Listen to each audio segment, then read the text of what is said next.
मोताळा तालुक्यातील सर्वात मोठे गाव हे धामणगाव बढे असून या ठिकाणी प्रवाशांना बसण्यासाठी व्यवस्था नाही। त्यामुळे व्यवस्था करा, अन्यथा विहिरीत बसून आंदोलन करू, असा इशारा राष्ट्रवादी काँग्रेस अजित पवार गटाचे कार्याध्यक्ष रफिक बुचर यांनी दिला आहे। धामणगाव बढे हे गाव मोताळा तालुक्यातील सर्वात मोठे गाव असून येथील बाजारपेठ देखील व्यावसायिक दृष्ट्या मोठी आहे। या गावाला लागून 55 ते 60 गावे जोडली आहेत। एवढेच नव्हे तर शिक्षण, औद्योगिकरण, दवाखाने आणि इतर अनेक कामांसाठी मोठ्या प्रमाणात प्रवासी वाहतूक या गावावरून होत असते। त्यामुळे या गावात प्रवाशांना आणि शाळकरी मुलींना, महिला, वृद्ध महिला, व्यक्ती, नागरिकांना बसण्यासाठी गैरसोय होत आहे। त्या दृष्टिकोनातून या गावाला बसस्थानक निवारा होणे गरजेचे आहे। शासन विद्यार्थिनी आणि महिला सतर्कतेच्या बाबतीत नेहमी गंभीर असून त्यांना सुविधा देण्यासाठी प्रयत्नशील राहते। या ठिकाणीही अनर्थ होऊ शकतो। त्यामुळे बदलापूर प्रकरण डोळ्यासमोर ठेवून येथील शाळकरी मुलींची आणि महिलांची समस्या लक्षात घेता या ठिकाणी निवारा करणे गरजेचे आहे।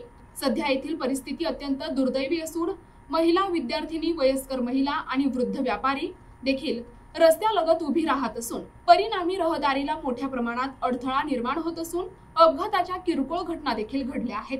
भविष्यात विद्यार्थिनी, महिला आणि नागरिकांच्या अनुषंगाने मोठा अनर्थ होऊ नये यासाठी वरील नमूद बाबींचे गांभीर्य लक्षात घेत बसस्थानक निवारा होणे आवश्यक आहे, अशी मागणी करण्यात आली आहे।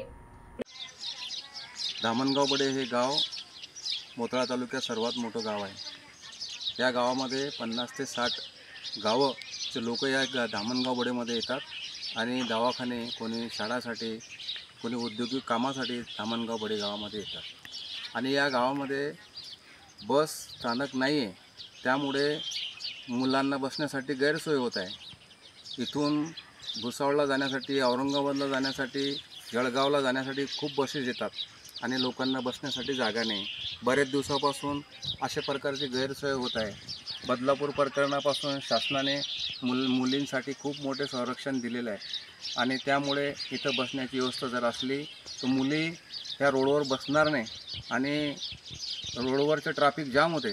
त्यासाठी इथं बसस्थानक सुसज्ज बसस्थान बनवण्यासाठी मी वाहतूक विभागाला, परिवहन विभागाला मी एक निवेदन दिलेले आहे की 8 दिवसाच्या आत जर तुम्ही या ठिकाणी बसस्थान नाही बनवण्यात आलं तर मी एखाद्या विहिरीमध्ये उपोषणाला बसेल।